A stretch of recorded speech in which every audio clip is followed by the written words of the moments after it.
You have to understand that there's not going to be an easy game in your pool whatsoever. You know, these are the 12 strongest teams on the circuit at the moment, and every single game is important. And you don't win a game that puts you in real jeopardy of not making the Cup quarterfinals. I mean, we have Wales up first, and then we play USA. They have a new coach, and then obviously we're playing the number one team, New Zealand, in our last encounter on Saturday. So it's not going to be easy, but for us, I mean, if you want to be the best in the world, you have to beat the best teams in the world, and we're just going to go into this with the same approach like we have for all the other tournaments, and just to take it one game at a time.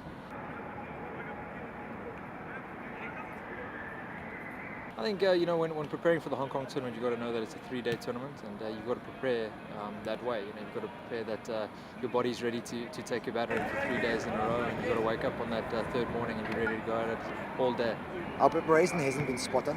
We had a lot of injuries that we had to manage. So this week in Hong Kong it was important for us to really get the guys into game focus, and I think we did an excellent job today. And hopefully we've done enough to make it to another Hong Kong final.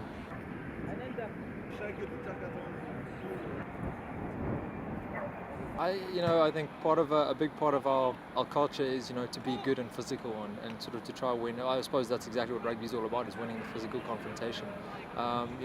We train so that every confrontation is a good fun confrontation and we enjoy winning it.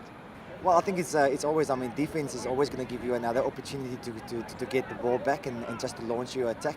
But I think we need to close this space a little bit quicker. I think we've given the teams in the past just a few cheap tries, and we just need to keep closing the gate, keep putting on the pressure on the other teams, and just using our opportunities when the moment is there.